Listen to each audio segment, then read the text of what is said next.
Can you say your name and say that again?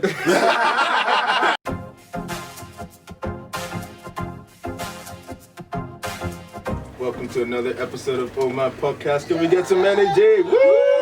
Yeah. I was like, what's good?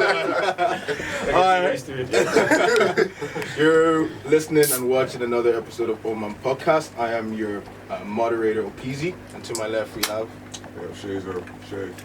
And we have... Afolabi, Afo. And we have the one and the only Simba in the room. The one and only. So, you might have listened to the third person that introduced himself is our special guest. Afolabi, thank you very much for coming. Thank you Woo. for inviting me. He was clapping, so I was like, okay, I'm going to clap too. Actually, Afo, you mentioned there about people not having faith in banks and going into kind of forex trading. Just for, I guess, people that don't understand that, do you just want to give a quick... So for instance now, right, I think now in this season, I trade forex, right, and then now you've seen influx of people going into forex, losing a lot of money in the foreign exchange market. But I think these people are thinking, okay, cool, if I have my money in banks, my savings, I have 7,000 in the bank, nothing's going to happen to it. If I risk it, put it in my trading account, and I can be lucky, and then one day I make double the money or triple the money. So they take their money away from the banks. So the banks don't have a lot more leverage to lend money. There's less liquid cash. Exactly. So now they are focusing on, okay, so how do we get people to start banking a lot more with us? So they introduce all of these things that they're introducing. Yeah. But it's not really working because, I mean, if you look at, like, I was giving some guys a lecture on trading. A 16-year-old boy asked me, oh, uncle, if I put 65 euros in my trading account, can I make money? I said, yeah, obviously, but you have to be disciplined. Mm-hmm. Like, discipline. And he said, okay, cool. The next thing I asked me, myself, I think I have the text message, myself and two of my friends want to invest in me, so you can teach me how to trade, and then I can make money and we can split. And I'm thinking, okay, these are 16 years old. Those are like our future, right? In the next 10 years, they'll be 26. Yeah. When they are 26, they are in their era of cryptocurrency, in the era of forex. Because forex has been there for generations. Yeah. But like now, it's a lot more visible to people because they can do it for and it's more accessible. Before it was more closed markets. I can trade from my house, come here, sit down here, talk to you guys, go back home and check. Did I win or lose? So everybody can do that now. Just to piggy off what Shay was saying, in terms of trading, because in the short to medium term, that's what I want to go to. But I've seen other people do it and go into and lose their money and not have that discipline that's required. What exactly is trading? Obviously, it's almost like betting against the market or with the market or for the market. Yeah. So can you just give a quick synopsis of what trading is and how to be disciplined? I think when it comes to money, I think a lot of us are not disciplined because when you see the opportunity to make money, and then the market trick you once or twice, you are lucky, you make money, bam, bam, bam. You feel like, wow, I'm a genius in this. It's a market trick, right? You get in and then you won't start doing it again. And then also kind of remember that for generation we are using the same platform to trade. And then human psychology is already in the trading market because you trade, I trade, maybe millions of us trade. And the market already, it's an algorithm in the background. Basically taking information of human knowledge, how you trade, your pattern of trading, is almost similar for everybody. When I studied economics, it was we learned that it's a behavioral science, and there's a thing called supply and demand. Yes. And what determines that is the consumer behavior. That's it. And what you're saying that is almost like that strategy being used for trading. For trading, yes. Because so like demand and supply, you have to say have a demand, you have a supply. But I think a lot of people who trade, they don't understand demand and supply. Yeah. Right? And a lot of people think when they trade, they're only trading in the market, not knowing that so many things that move the market. The market might be very stable now, and then they can announce, Donald Trump have COVID-19. Automatically that will have an effect in the US economy. Because people don't trust that. People don't trust that, exactly. And then because you are trading two pair of currency, euro and US dollars for instance, a news coming in the US, a lot of investors thought, oh wow, this is a bad news. Let's divest from whatever we're investing in. That will have an effect on the market, right? People carry the news, the media, right? From that will affect the market. So if you believe that you understand the market, you want to go up or down, you can just be shocked because anything can happen. Right? Market has no respect. It fluctuates. Fluctuate. And then when you now look at the market itself, you have people use stop loss and then they use TP. Like this, take your profit or lose whatever, leave the market go against you. A lot of people believe that if I don't put a stop loss, the market might turn back. Come back and bite you. Come back and then go back up. But then a lot of times that doesn't happen. The market just keep going down and they keep taking you downward. And then you have this fate of, it's going to happen. Think about it. In the last 20 decades, you have people doing the same thing. Yeah. That's the behavior, and the market already know that. Basically, the market will drag you, force you to get to a place whereby you are going to lose that money. Yeah. It's almost like when you get a grip, pull you down. But if you don't understand how the market works, when you don't have the discipline, do you know what? It's a market. I cannot control it, but I have the knowledge. So, for me, it took me 3 good years to really learn the craft of trading. Like 3 good solid years. So I trade demo for good 3 years. 3 years, I made so much money on demo that I cannot translate into my bank account. But it looks good while I was there. But that was just it. But a lot of people don't understand that a lot of these things you need, it's like just like you're learning anything. You need time to learn. You need time to learn. Even with your learning, there's no guarantee that you're successful.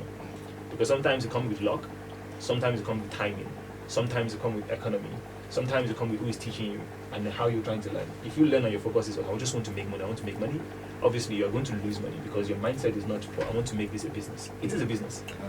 Yeah. If you have to learn. Education is, you cannot write it off. And you can't be lucky. You can't because, like you said, you spent 3 years. Yes, just 3 years. Demo, yes. Not even the real thing, demo. Yes. That wasn't real money. So practice makes perfect. And, that's why we're having this discussion because, the world is not going good, lads. Let's not kid ourselves. Let's not. And, the level of security is different for each individual. But for us that are lucky enough to still be employed or still have income, I think it's necessary to continue to educate ourselves and rub our minds together. And today's topic is more to do with just employment and how we can better ourselves in our community, because there's a few cycles that I've noticed that we carry with ourselves, especially as black people, because sometimes we forget our worth in our workplace because we're working for someone else, which I understand. But there comes a point, and one thing I notice is, especially with all the Black Lives Matter movement, there comes a time where you have to search yourself within, okay, what do I want to do? How am I going to get there? Where am I going? Where am I now? And how am I, going about what I want to do? So, one of the things I wanted to touch on as well, the process for looking for a job and things like that, it can be quite tedious. And is there a way around? I'll start with you. Is there a way around the racial profiling of, how will I say this? I feel like sometimes we almost sell ourselves short. Just, let's get in the door and then we'll make our way up to get where we want to do. But a lot of us kind of get stuck in that door and don't really forget that, we're actually working towards to get this. But because either the money is good or the position is good, the work isn't that tedious, you can be on your phone and you can be chilling, you're good. We forget, we had plans. And it's not saying comfortability. And it's not saying we're bashing that, but for those that were victims of the racial profile and they just wanted to get in through the door, what advice would you give that person to kind of keep going, or not to lose focus in what they're actually looking to do? For me or for you? Tunde. For me, for me, looking for jobs, it was indeed. The way you know why I'm asking you? It was the guy. I had a schedule for 30 minutes every day. I'll just go on Indeed and until I found what I needed to find. So it's for me, that eventually worked for me because I was able to get my foot through the door and do what I needed to do. But it's not something that I advise for everybody because it's really tedious. It's bad for you because you're getting multiple rejections because you're just trying to get in through the door. So the advice I have, There is. I stopped doing that. I started my own business.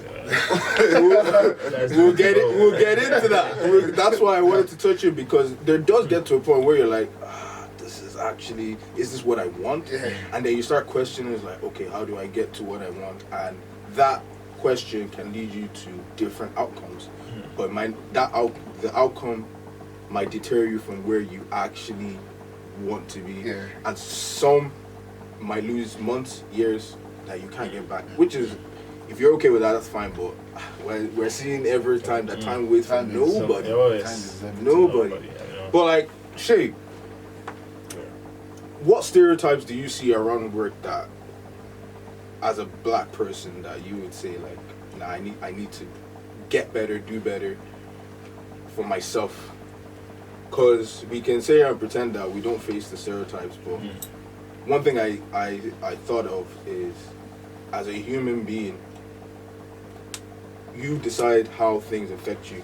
And if it's something that's bringing you money, you're less likely to act because of the money. Security, yeah. Do you get me? Yeah. So we all face stereotypes, but in how you manage it, because I'm sure everybody still goes through progression at work. You still get promotions. I'm sure you would have faced the stereotype and, had to question your position or question yourself. So like, how have you dealt with that in the past, and how, like, in terms of stereotypes, what would you say is the main stereotypes to look out for? I guess there are different ones. I don't even know if I'd call the first one a stereotype.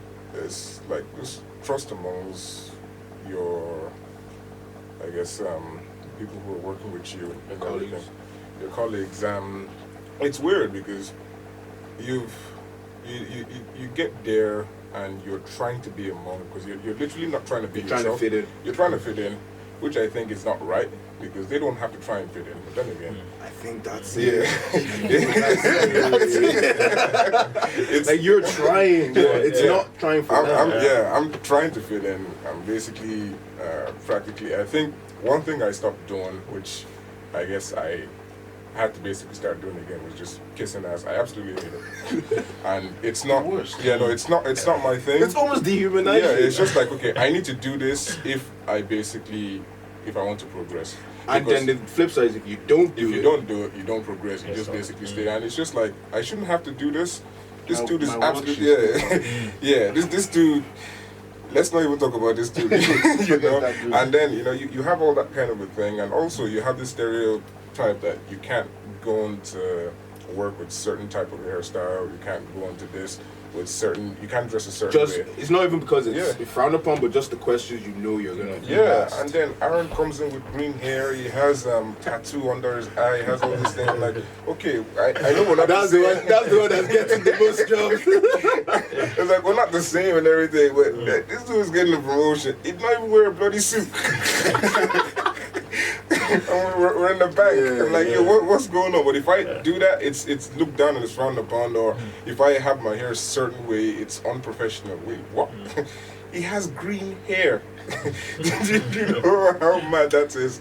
And then you have all this kind of small, like, there's always politics in the workplace. I think that's the one thing I really hate. And then I think as a black guy there, you're the lightning rod. You're the one that gets everything first. You're the poster boy for diversity.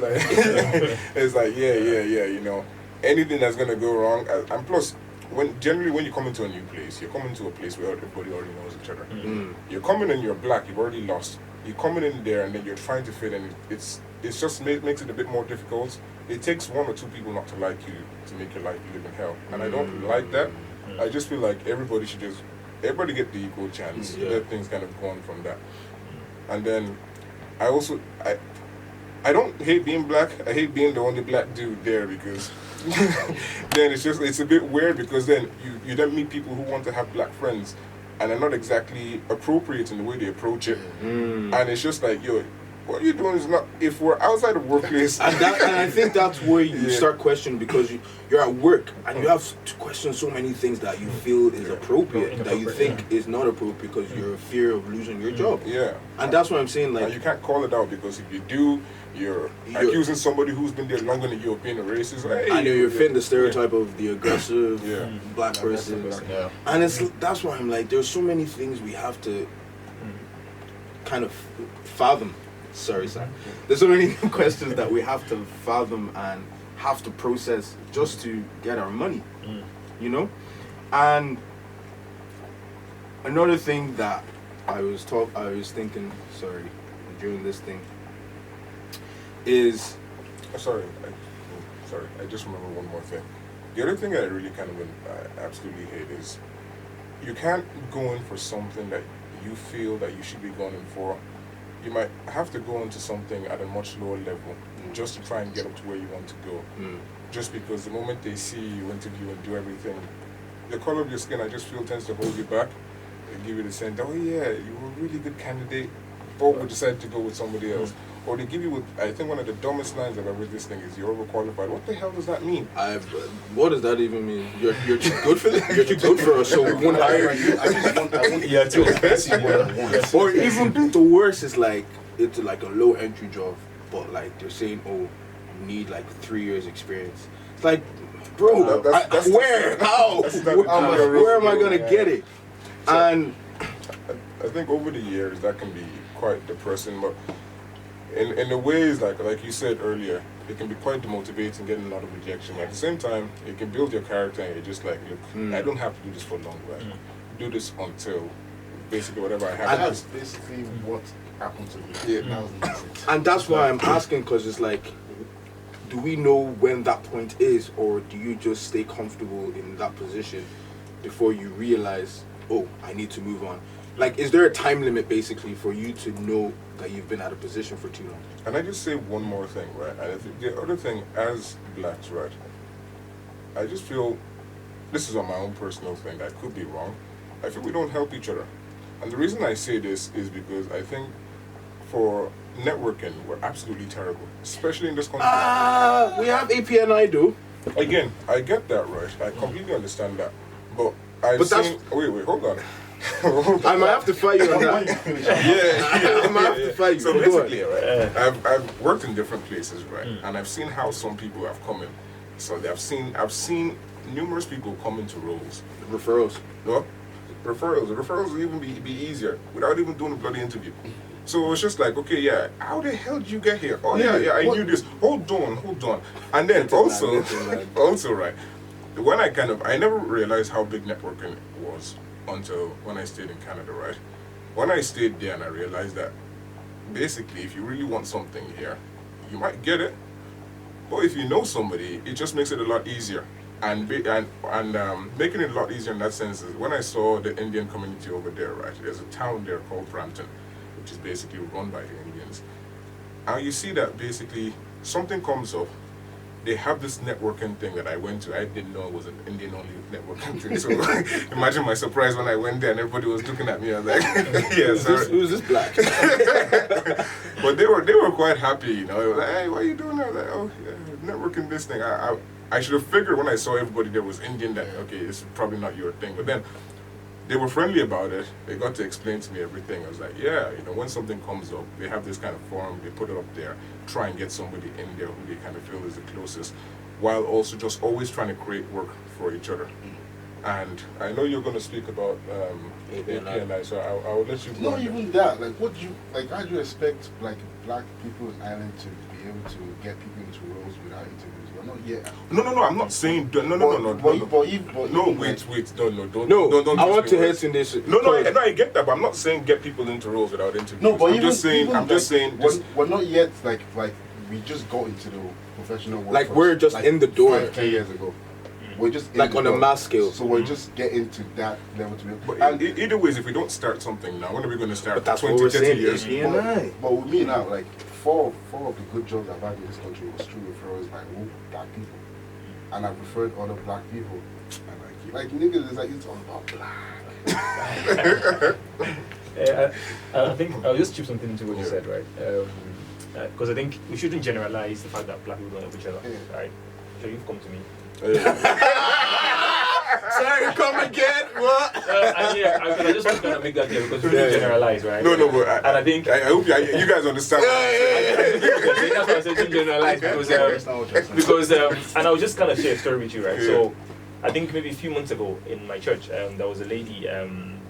Actually, I shouldn't have said my church, so because I don't want to. Your setting, my setting, right? Maybe you can edit that. So in my setting, so one lady was just kind of, I think she was agitated. She asked me, that she's worried because her daughter was supposed to start this transition year stuff, and it's supposed to start on Monday. Today is Sunday. She didn't get anywhere. She tried everywhere, like she couldn't get anything, and she went on this oral ratio thing that just because she's black, all of her peers got something, and then I asked her, what did she want to do? So the girl told me. Sorry. The girl told me that I asked her what she wants to do. She said she just wants to get anything. I said, okay, don't think about getting anything. Don't let the issues around you define what you're going to do. Then she was like, but I've tried everywhere. I've tried Tesco. I've tried this and that. I said, okay, why don't you try big companies? She was like, they won't even look at it. So I asked her, okay, what company would you like? Go home, give me 5 companies that you would like to get in, to do your you like to get into to do your transition year project for a week.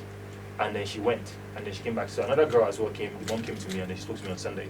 So the first one I asked her, so she went, and I was quite disappointed when she came back to me. She gave me Central, she gave me Super Value, she gave me that she wants to work. She wants to work just to work for. Yeah. Okay. She gave me this shoe shop in Living Valley, and then she gave me another one. And then I asked her, but like, what do you want to be? She said she wants to be an accountant. It's okay. Why don't you look for things in an accounting firm or accounting? Said, well, I'll never get it. Okay, cool. Go back. This was about 6 o'clock in the evening.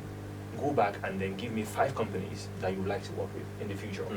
And then she went, and then she was like, okay, she likes a company. I don't know if I should mention the company's name. So she gave me 5 companies. And when she sent it to me, I was like, thank God I know people in these places, right? So one was my own company. She mentioned it because she saw that that's where I work. And then the other one, she was like, okay, this one because she likes the product herself. And then the other one, she wanted to go to KPMG and stuff. Then I said, okay, cool. It's just for a week. She said, yeah. Do you have insurance? She said, yes. Okay, cool. I will try and I'll call you back by 11. And by 11, I was able to get 2 of my friends who are not Africans to kind of say, okay, wow, do you know, let her come in. Referral, let her come in. And she can come in tomorrow. She can start tomorrow. She finish on Friday. Just like that. And so when I called the girl and I told her, okay, you have 3 options. You want to do it with me, with this company or that company, so Microsoft, KPMG, or my company. And she was like, yeah, I need to flurry. So I asked her, so she was like, okay, wow, Microsoft. I said, yes, just for a week. I mean, you're not going to be doing anything that will destroy the company. Just sit down and just help with something little. And just watch. And just watch as they're doing things. So it's not a big deal for a lot of people. But she ended up saying, oh, she wants to do it with me. I said, fantastic, cool. And then she got in and she did it on Monday. And I think the reason why I'm kind of sharing this is that sometimes, we ourselves as Africans, we build network within ourselves, but we don't really go outside of our network. And our community is very small. Very small. Limited as well. Yeah, because I've been working now, I think I started working in Microsoft in 2006, July, after my leaving cert. And since then I've been in employment. And maybe it took a year out, which we might just go into later. But at the end of the day, what network are you building with where you are? Because there are obstacles where we are. But I think what beats all of those things is, I mean, like, knowledge opens door. Like in anywhere, if there's discrimination or hate, knowledge just really kind of open a window. And I think we need to start being in a place whereby how much education do I need to get for myself? Not necessarily going to school. What education can I get for myself? And how do I network outside of myself? Because that's what gets you up there.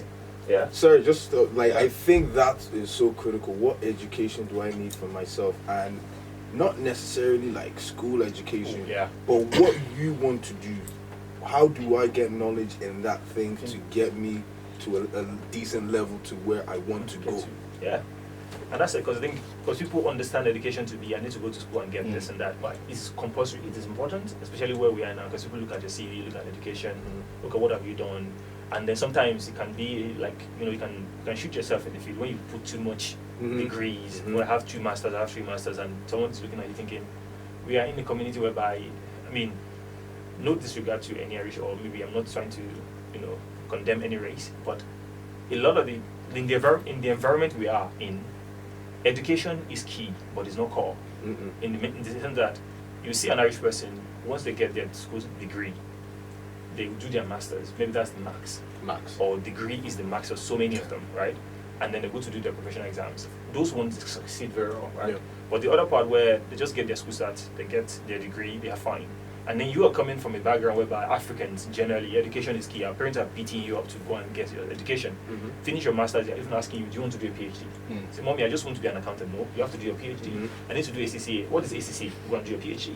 So they have that mentality of pushing you to just educate yourself. And then we have that leverage, you just keep educating ourselves. And sometimes we overdo it, whereby we've studied, I mean, once you have a master, then if you want to do a PhD, go in that direction. But once you have one master's, if rather than doing another master, then start thinking, how can I be more relevant in my current role without going to do like 4 years or 5 years?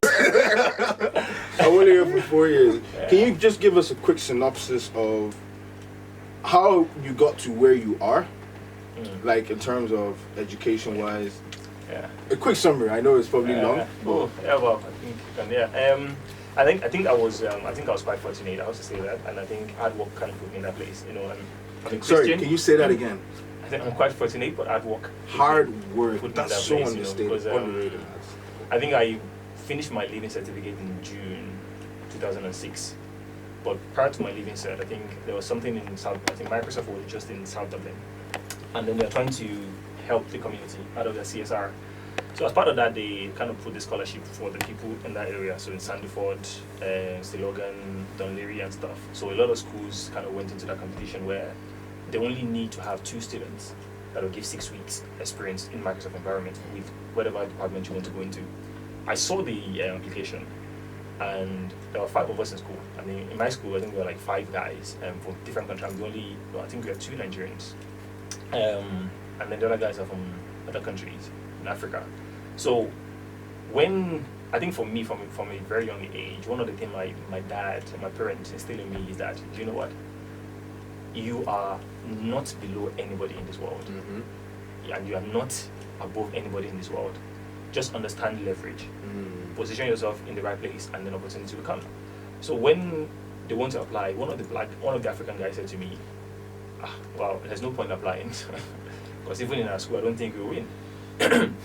I think immediately my mindset automatically blocked that out. Like, this is an opportunity. What do you say? What do you say? You capping? This is an opportunity. I mean, the opportunity is 2 ways. But then, to be honest, then you now thought it's like, that's one less person I have to worry about. That's it, though. I mean, like, I just said, okay, cool. If you don't want to do it, I'll do it. And I went and put the hard work into it. And then, fortunately for me, I was one of the 2 they selected across South Dublin. And then my leaving certificate I did very well. So that kind of put me in like my mocks. I did very well. So it put me like in a good place. So when we went for the interview, after the interview anyway, I think one of the guys really liked me, and then we went. And I started on the 26th or 16th, July, just a month after leaving cert. Just finished leaving cert, jump in, started doing it. And for me, it was like, wow, this is, I mean, one of the biggest companies in the world. Yeah. Microsoft, like Microsoft, at 17, 18? At 19, because I finished, because I came to do a year. Yeah. So, and then at 19, I was in Microsoft, and I was rubbing shoulder with a lot of the big people. And because of the way I came in, they had to introduce me to almost everybody in the company, and I was the only black person, so you cannot miss me. Coming through the door is a black fella. Who's that for? Oh, that's not Safo. That's a black fella, and the people I surround myself with, they're always in suits and stuff, so I had to go and buy the suit. That's why. That explains why it. I like to wear very For comfortable. those that are not watching or listening, if you know Afo, you know he dresses to impress. I just dress because I look at the people around me, and that's what they do. And then for me, my mindset was, okay, is that the key to success? So that's it, I'll follow it. But then I have to be mindful of, okay, if it leads me to the wrong place, I'll stop. So I spent 6 weeks, and then after the 6 weeks, I was about to leave, and then I got a place in Trinity College, and then now the issue of money, right? Because I'm by myself in Ireland, my parents are not here. So issue of money to pay for secondary school, and then I was like, okay, how do we do this? So I approached them, guys, I got the place in Trinity, I want to do this, but it's 12,000 a year, I cannot afford it, can you help? Bold enough, the guy was like, you're only 19, like, dude, we can't pay that much money because you're not at the managerial level that we can fund, and you're not employed, you were just a very young boy. So one of the guys was like, don't say that, because this boy he knows what he's doing. I mean, I like the work he does for me, even though they are like petty works, he's very consistent. So the guy said, okay, cool. So this guy, I don't want to mention his name, but like my mentor forever. Well, I suppose, don't let me say forever because he's my mentor. Because I suppose sometimes you can outgrow your mentor. Yeah. So I spoke to him. So he told me, okay, Afo, can I ask you a question? So I said, why do people go to the best school? I said, well, get the best job, obviously. Then he said to me one day that I will never forget. It was like, if you have opportunity to have the best job in Microsoft environment, do you need to go to the best school? I said, yes, I still need to. He said, no, people go, as you said, they go to the best school to get the best job. You are in an environment with the best job. You don't need to go to the best school. Go back and think about it. And then I think that took me a while to kind of really sit down and just think about it. Like, what's this guy talking about? Trinity College is like Best. But I think I have to really kind of channel my mind. Do you know what? It's Microsoft, opportunity. So I went back to him and told him, okay, cool. If I say I want to do something different, what would I do? So he advised me, go and do part-time course, go to evening classes, and then I'll guarantee you a job. And I was like, okay, and I'll guarantee you a job. And then they paid me 27,000. At that age, that age, it was Celtic Tigers. Celtic Tiger. Yeah. Oh, this guy was the Celtic Tiger on that piece. Wow, so it was good time. And I was very fortunate. The tiger was still alive. Now it's a mere cat. When they shot the tiger dead, right? But I think that was just it. And then I think I spent 8 years in Microsoft environment. When Accenture came in and then they took over the finance department of Microsoft, I was almost kind of outsourced from Microsoft into Accenture, but working in the same environment. So I'm almost like a semi-spy because you're reporting back to your mentor, like, yo, this is what they you're had doing. one payment. Because I think I've never paid my school fees or buy a book with my own money. So do my own. Amen. We So I've never done that. One head. So they pay, but then I realized that, you know what, with what they're giving to me, and I think I just need to take advantage of the opportunity. And there are days that my mom, when we start living together, I'm sure she will kind of remember the story. I'll come from work because like it's a very tough environment to work in. We work late, and I know some black people came in afterwards. One of them who came in became my manager. But in those years, I think I just have one thing in mind. I don't know where my career is going to lead me, but I need to have a plan. Yeah. That wherever I land, I know that I've learned, and I just understand that I have to be a student of education, and I have to keep learning. I spent 8 years. I had 4 different promotions, and I went through 7 different roles. It's almost like every year I change, and that's because I had a mentor who basically kind of whispered, "Oh, why don't you try that role? Because you want to be an accountant, so you need to have like an all-round experience. Why don't you try that? And I did that for 8 years, and after 8 years, I decided, you know what? I've been in this place for so long, I need to move, and I decided it's time for me to move. And then I left. I went to Unilever. After Unilever, Unilever. I did work for Unilever for 2 years, UK and Ireland, and I traveled quite a lot. I think I would have worked maybe 20 countries while I was in Unilever, traveling just to kind of solving problems. And go back to what you were saying about solving problems, because I think I'd rather be a problem solver. Problem solver will put you in a place where you can manage a lot of people because you teach them, because it's transferable. And then you're meeting different people in different environments that you're exposed to. Exactly. So I spent 2 years in Microsoft, and then after that I was like, okay, I think I am done in this environment. I want to go to 2 years in Unilever. I want to leave that. I left. I went to a company. It's like a US company. They were in the US. They want to move into Ireland. And one thing I remember that when I was in Microsoft, Accenture Microsoft, I finished my degree. I was doing my ACCA, and they said they want to, I get funded by the company. So I saw a course called forensic accounting, and I love forensic investigation. I like to investigate Like stuff. FBI stuff. Do you know what, this course is interesting? I was told, don't do it. I was like, come on, the company, they're going to pay $6,500. I don't have the money for it. Let me just go do it. Sort me out. And I just did it, and I kept it. It was never useful to me until when I left Unilever, and then I went to go to Endo Ventures, and then they had to come from US. I mentioned the company, I don't want to mention the name. Don't worry, They had to come from the US into Ireland. And then I got a project to standardize the process and bring like the finance department from there into Ireland. Wow. Some of the stuff I say on my CV, I haven't done them before, but I've seen people do them. So for me, it's in my head. I know how to do it. I mean, if you put pen and paper, you know how to draw a house. 1, 2, 3, 4. So for me, I don't have the experience, but I know that I The can process do it. enough, yeah. And then I had to do that. So I brought the department from US into Ireland, and then we standardized or stabilized everything. And I think, sorry, my alarm. I just have a lot of alarms. Prayer alarm. I have to pray, Obviously. So yeah. So I think I brought it from the US into Ireland, did everything they need to do. My forensic investigation, forensic came to use at that particular point in time. I was exhausted after 2 years because it was a lot of work. After 2 years, I signed out and I was happy. I left in a good place and I decided to take a year out. That after, I just want to take a year and just do my stuff. And that's what gave birth to Afolabi. So gave birth to Afolabi, gave birth to Agromare. Within that year, I worked with World Bank, Credit Suisse, GBS, GBS, and then Bank of Ireland and AIB. Just doing projects. Just do maybe 1 month projects or 2 weeks. Just little projects. Just getting freelance stuff.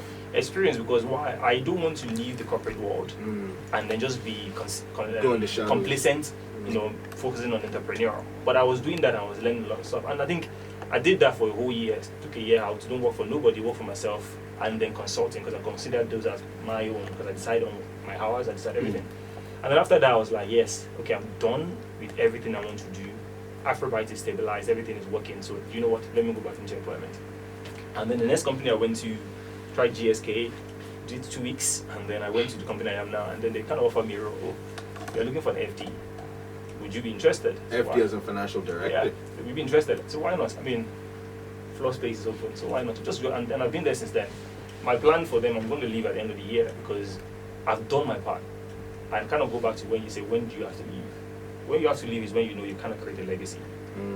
That I'm exiting in this place, that when I call tomorrow and I want to recommend a friend or an associate, it's easier for me to say, oh, I have a friend. Shay. Shay is looking for a job. Shay is my friend, my very good friend, and I want him to come in and you have a role for him, and I want you to be like, oh yes, why not? Because you've put in that work. That is it, yeah. And that's just the way it is. Like, educate, understand, and just know what to learn, what not to learn, and then just education sometimes might be a downfall to a lot of people because you don't know what to educate yourself on. If you educate yourself on the wrong thing, you just wasted a lot of time. And like for me now, for instance, I am in finance. Every year I try to look for, like this year now, I've already started putting down syllabus. I go to Trinity College, I go to Tala IT, I will just go to look at their perspectives. Okay, what do they have on offer for finance students this year? Because that's the future, right? Whatever they're teaching now is for the future. So I look at those syllabus, I go to Cambridge, Oxford, I just look at what they have, list them out. Okay, cool, this is new, I don't know about this. What is this? Investigate them. It will be surprisingly, if you go to work and speak about it, like, oh, actually, we need to change this process because something is coming.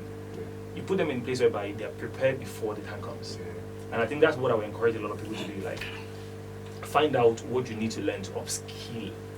It's very important. And don't just upskill because it feels right. Upskill because it is needed in the future. It's the people that, if you're not needed, you are wasteful. So you have to put yourself in a position whereby when they say something, the first person they think about is, do you know what? This guy can do it. And then you go there, what did you tell them? I said you can do it. Okay, I won't disappoint you. Thank you. And that's just it. Really, yeah. Nah, bro, I really do appreciate the knowledge that you dropped. I wish I could just keep listening and talking, but unfortunately we have to adhere to time limits and all that crap. Yo, definitely part 2 definitely be better be talking for next year. Nah, bro, I really do appreciate it. You've talked before we sign out. You've talked about Afrobyte, but is there anything else that you're working on or projects that you'd like to maybe share more light on for our listeners? Yeah, well, I think I would call myself like a corporate. I won't say corporate guru. I like corporate, and then I like being an entrepreneur. So I'm working on a company called Future for Sure. I think I've had that for a very long time. So basically, finance consulting. So consulting finance, and then also teaching people. So all of these things I'm learning: trading, investment in shares, and all of those different investments. So I'm going to kind of incorporate everything into one company called Future for Sure. Okay. That's one. And then I have Agromare, which is Agricultural Machinery and Equipment Ireland. So basically kind of moving agricultural machinery from here into Ireland because there's a lot of farmers here. They have a lot of second-hand machinery that are very useful, still work very well. They have newer ones as well that you can actually just import from here into Nigeria. Okay.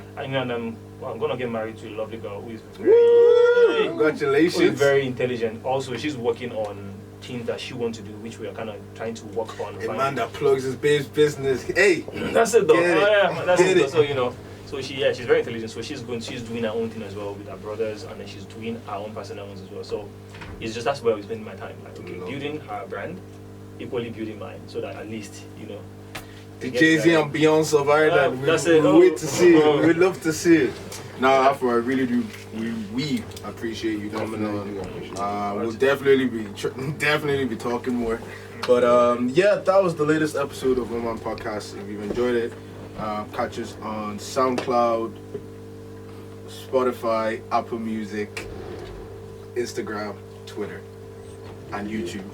Hey, But yeah, that's listen to OhManPodcast. OhManPodcast. Yeah. Yes. Sounding And out. guys, Thanks for having me, guys. guys. That have listened to the one tonight. You guys have no idea how much of a rare Pokemon that Afro is. I can guarantee you tonight there will be a full moon. Look outside, there's a full moon. OhManPodcast out, man.